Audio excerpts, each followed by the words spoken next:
मैं इस समय ऐतिहासिक झांसी की रानी लक्ष्मीबाई के किले पर हूँ।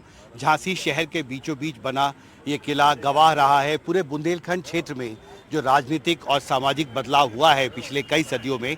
और इस बार यहाँ चुनाव होने वाले हैं, राजनीतिक सरगर्मियाँ तेज हो रही हैं और मेरे साथ यहाँ पर समाज के, बुंदेलखंड समाज के अलग अलग वर्ग के प्रतिनिधि हैं। आपका शुभ नाम? मैं अमित रावत। अमित रावत जी। इस बार इस चुनाव से क्या उम्मीदें हैं यहाँ पर आप?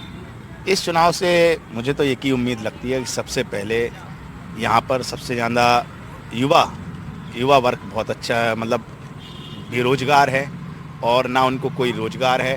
और सबसे बड़ी समस्या है झांसी के शहरी क्षेत्र में पेयजल की।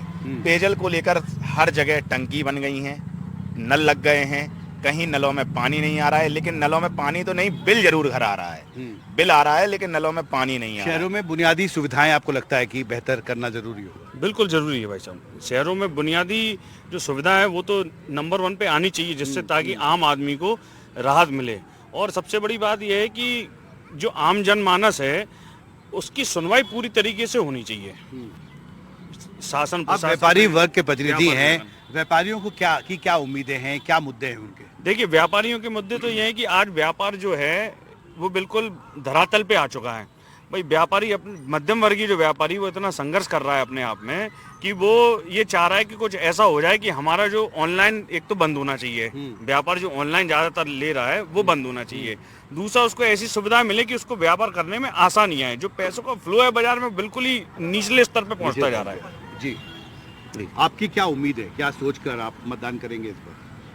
हम तो कुछ नई सोच के साथ मतदान करेंगे, सरकार कुछ नया करे आगे के लिए। जैसे समस्याएं हैं उनका निदान जरूरी है बहुत। क्या क्या समस्याएं? समस्याएं तो बहुत सारी हैं। व्यापारी वर्ग की समस्याएं, टैक्सेशन में समस्याएं, टैक्सेशन बढ़ते जा रहे हैं, लोगों की प्रॉफिट घटती चली जा रही है, जेबों पे बोझ बढ़ता जा रहा है, व्यापारी की कमर टूटती जा रही है। तो व्यापारियों पर टैक्स का बोझ कम होना चाहिए। किसानों ने बहुत आंदोलन भी किया है दिल्ली में, दूसरे राज्यों में। यहाँ पर बुंदेलखंड के जो किसान हैं उनकी क्या उम्मीदें हैं, उनके क्या मुद्दे हैं? बुंदेलखंड के जो किसानों की सबसे गंभीर समस्या है वो मान लो पानी की है। पानी की बहुत ज़्यादा गंभीर समस्या है। पानी नहीं है तो पहले उनको पानी की व्यवस्था करना चाहिए। दूसरी हमारी जो समस्या है वो एमएसपी पे है। क्या है, जैसे हम अपना गेहूं दिन रात मेहनत करते हैं और जब हम मार्केट में उसको ले जाते हैं तो व्यापारी मान लो उसका मूल्य तय करता है। तो एमएसपी पे हमारी इसलिए मांग है, जैसे आज मान लो कांटे चल रहे हैं तो हमारा गेहूं 22 से 75 जा रहा है। चलो ठीक है, कल के दिन जब ये कांटे खत्म हो जाएंगे तो हमारा वही गेहूं 1800-1900 में लिया जाएगा। इसीलिए हम लोग एमएसपी पर लड़ाई लड़ रहे हैं कि जब एमएसपी लागू हो जाएगी, मिलना चाहिए। जी, शहरी मूल्य। तो हम मान लो आज हमारे पास समय नहीं है, हम गेहूं तो घर रख लेंगे। जैसे तो घर रखने से क्या होगा, अगर हम 2 महीने बाद बेचें तो हमें वही मूल्य तो मिले, फिर हम 18 से बेचेंगे। जी। इस बार 2024 में क्या नया दिखता है चुनाव में 2019 के मुकाबले? देखिए, बदलाव की लहर है और 19 के मुकाबले जब हम 2019 की बात करें और 24 की बात करें तो बड़ा विकास का बदलाव हमें नज़र आता है। इसके साथ साथ उद्योग और व्यापार में, चूंकि मैं व्यापार मंडल से जुड़ा हूँ, प्रदेश अध्यक्ष हूँ, लगातार व्यापार में बढ़ोतरी हो रही है, उद्योग में बढ़ोतरी हो रही है।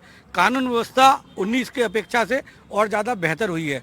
तो ऐसा प्रतीत होता है कि बदलाव बहुत बड़ा है और आने वाले समय में और बड़ा बदलाव होने वाला है। आपके लिए क्या नया है, क्या महत्वपूर्ण है इस चुनाव?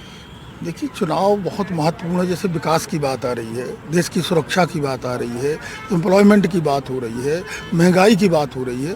इन सब चीज़ों को देखना चाहिए क्योंकि देश की सुरक्षा भी एक बड़ा अहम मसला है। चाहे वो वहाँ से चाइना का हो या पाकिस्तान का हो, कहीं से भी हमारे ऊपर जो पहले हमले होते रहे हैं, अब उन पे अंकुश लगा है। जिस तरीके से ये गवर्नमेंट रही है, अंकुश लगा है। तो देश की सुरक्षा को भी मैं काफ़ी अहम मानता हूँ। जो भी गवर्नमेंट बनती है उसको देश की सुरक्षा पर वैसे ध्यान देना चाहिए। साथ ही जो सिटीजन ऑफ इंडिया है, आम जनता है, उसकी जो समस्याएं हैं, बुनियादी जो समस्याएं, शिक्षा है, स्वास्थ्य है, इन सब चीज़ों पर भी फोकस करना चाहिए। जी।